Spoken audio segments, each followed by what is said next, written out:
Boom. Hey, folks, what's going on? Sorry for the dark lighting. I'll try and address the lighting issue as soon as I can. Let's just try that now. Take a little break from the live, guys. Get myself properly lit. Ugh.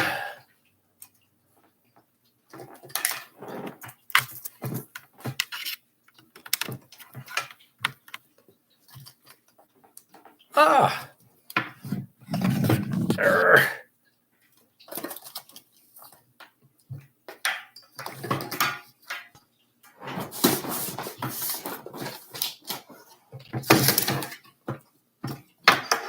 Wow. Folks, I totally made that look harder than it really was. All I had to do is just set this ring light up here on my desk, and I had to move all this stuff. I looked very disjointed and uncoordinated. Well, I guess that's just part of the new year, right? Nonetheless, folks, welcome. Thanks for joining me again. It's been so long since I've spoken with y'all, and it's always such a good time when I get a chance to connect with my audience. So really what I wanted to do to kick off the new year is dig into the endocannabinoid system, right? This is really one of my favorite topics to talk about because it's so central to the idea of medical cannabis research, right? The discovery of the endocannabinoid system is really the thing that put everything regarding medical cannabis into motion, all right? So that's why I think it's such an appropriate topic to talk about and really delve into. It would probably take me a couple of videos to really dig into the extent of the endocannabinoid system and why it's important to talk about. Take a little water break while I gather my thoughts.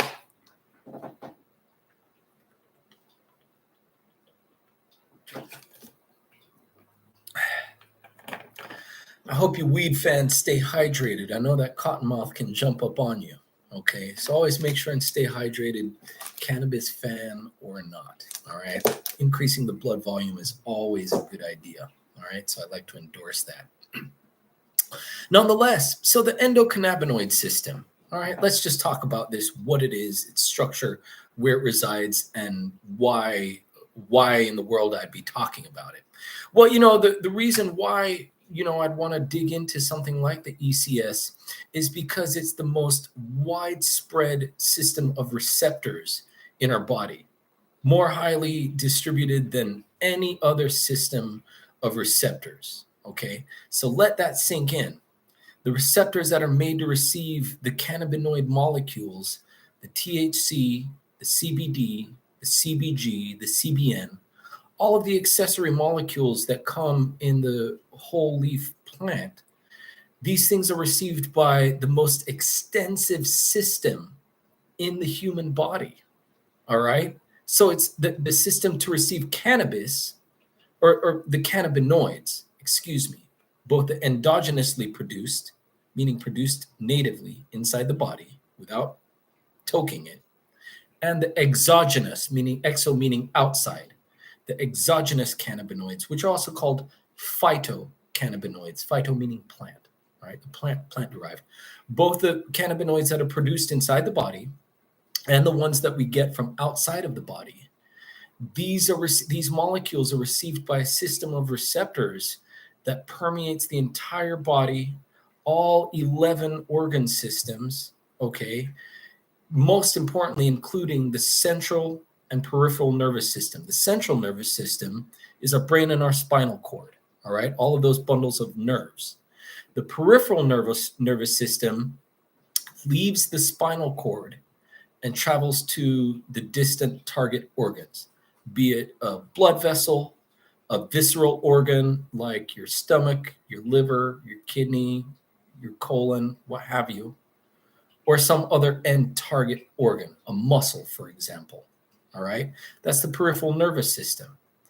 And the endocannabinoid system lives on all of these. All right. So I wanted to just set the context for how widespread the ECS is so that we can at least get an idea of its importance based on its just wide, ubiquitous distribution. So that's point number one. Very important to remember because it's distributed so widely, in particular, the central and peripheral nervous system. That makes it touch every single organ system in the body, and no other set of receptors does that. Only the endocannabinoid system does that. Okay? So that makes it a little bit easier to dig into this idea of the mind body connection and how the ECS is central to that more so than any other signaling system. All right. So when we talk about signaling system, let's just dig into that a little bit more so we know what we're talking about. All right. The endocannabinoid system is what we call a neuromodulatory system, meaning it resides on the nerves, these CB1, the cannabinoid 1 and cannabinoid 2 receptors. These reside mainly on our nerves in the central and peripheral nervous systems. All right. They also reside in every other cell type, reproductive cell types. The CB2 receptors are deep in the gut, right? And they mediate a lot of immune and inflammatory cell type functions. All right. But these things are everywhere. So when we're talking about the mind body connection, what might be going on inside our heads, our central nervous system, really with respect to our emotions. That's really the thing I wanted to hone in on. The mind-body connection is mediated by the ECS because it goes all the way from the brain and spinal cord all the way up to our peripheral systems.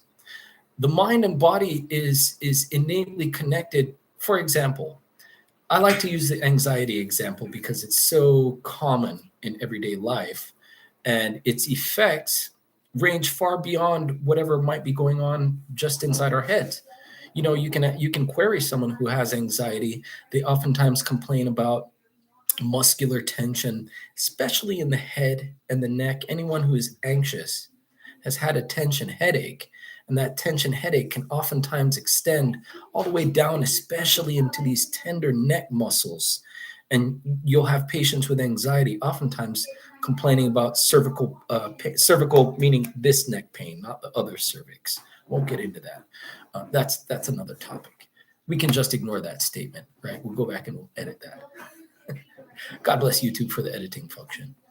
But you know, I like to raise that idea that psychological and emotional processes can also have manifestations outside of our central nervous system, chiefly muscular complaints. Oftentimes you'll hear people who suffer from things like situational anxiety. You hear there's people sometimes complaining about nausea, butterflies in the stomach, that sort of thing.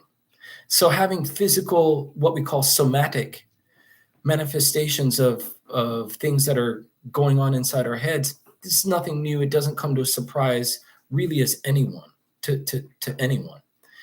But the reason why this is important when you look at things through the context of traditional Western medicine, when we go about treating anxiety and muscular pain, we often treat them as two distinct entities, and we'll treat them with two different medications as if they're two independent processes. And oftentimes they're not. They can be, if someone gets hurt at work or they strain their back or whatever, they also have coexisting anxiety. They could have started being separate entities, but oftentimes they'll come to be interconnected just through the process of time. When someone has an injury, they might not have underlying anxiety, but as time goes on, the thought of them being hurt and having limitations as a result of their physical pain, that can cause them some degree of consternation and result in anxiety. And when we have anxiety that goes unchecked, we fast forward all the way to the end of the day, that can manifest as insomnia, and that can only serve to worsen the pain. So now we're seeing where this mind-body connection, it comes up again and again and again. So I think it's worthy of us to spend our meticulous good energy and just our studious scholarship in looking at these problems, not as individual entities, but at that crossover, that intersection of the mind-body connection. So we land back again on the ECS. okay? Because the ECS is so widespread, when a person has muscular tension or some sort of manifestation in their physical body of something that's going on perturbed inside their head, when you can address those things simultaneously, you get a much more fruitful benefit and you get a much better clinical outcome with the patient. And when you look at patient testimony, patients who use medical cannabis, especially with respect to addressing the symptom of anxiety, you'll oftentimes hear them mentioning that certain physical complaints like muscular pain and insomnia, certain things like that will also be alleviated. And it's one of the few things that can do both of those things reliably and durably over the course of time without detrimental benefit, meaning the drug is less useful over time. And oftentimes that's what we'll run into when we're using traditional Western medicines, things that try and treat the anxiety alone or the muscular tension alone. They might have some degree of efficacy, but these things oftentimes decrease over time. And you don't find that with cannabis. The reason why you don't find that with cannabis is because our bodies are natively set up to receive it with the receptors of the endocannabinoid system. The fact that we naturally have this system imprinted and inbuilt in us through thousands, possibly millions of years of evolution, likely millions, okay, that we've co-evolved to receive the cannabinoids. Our bodies are set up for this thing. That's why it works so well. That's why it's important for us to talk about. And as we move forward in the future with cannabis research, we're oftentimes going to be landing back on the structure and the function of the endocannabinoid system. Okay? It's well worth a talk about. Let's take nerve excitotoxicity, all right? Seizures, things like that. Seizures occur because of nerve overexcitability, all right? What happens, the nerves respond to these excitatory neurotransmitters, GABA and glutamate, and the result is increase in seizure activity. What happens with the endocannabinoid system when it's activated, when those CB1 and CB2 receptors become bound by either exogenous THC and CBD or the endogenous, again, made inside the body, endogenous cannabinoids like anandamide, that's the bliss molecule, right? Or AEA, right? That's a derivative of arachidonic acid. I don't want to get into it. But when these receptors become bound, those things lower the seizure activity because it lowers the nerve cells' sensitivity to GABA and glutamate. Also decreases the GABA and glutamate release, which causes this resultant excitotoxicity. And that's really the whole point of the endocannabinoid system. It's to put things back into balance. Fancy word for that is homeostasis. Stasis meaning it keeps things stay at a homeostatic level, meaning things that are perturbed and out of balance biochemically, high GABA, high glutamate, these things come back into normal balance, normal physiologic state. We lower the GABA, we lower the glutamate level, we lower this excitotoxicity that causes seizures. And cannabis products have been well documented to lower the seizure activity by increasing the seizure threshold. That's the level at which the nerve will decide to undergo seizure activity, or at least that we can observe on EEG or with the naked eye.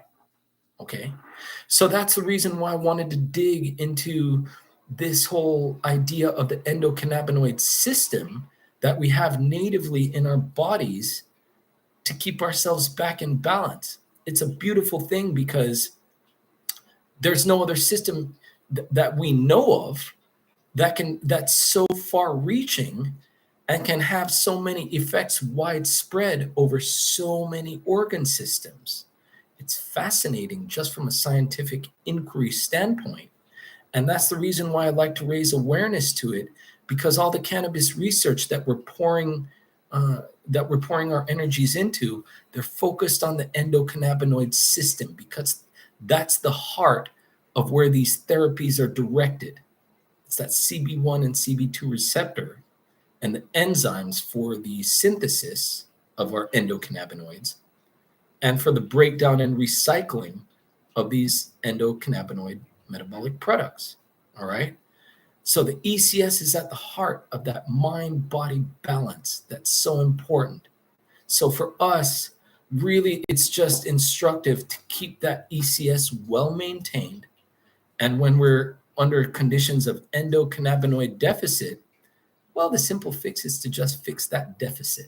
We can get it in us from the outside, and our bodies will react fine to it. That's it, folks. That's the crux of this whole thing. I just wanted to deliver the message because I think it's so important. And I think when patients are armed with good information, they're able to act on that good information and just live a happier, healthier, longer life. And that's really all I want for my patients. That means the world to me. All right. You guys mean the world to me. It's always great to meet with you guys and spread the knowledge, right? If you like the video, hit a thumbs up. Don't forget to subscribe. Share this video if you like it. Y'all just have a great day. All right. Dr. Dan, great talking to you. Bye, guys.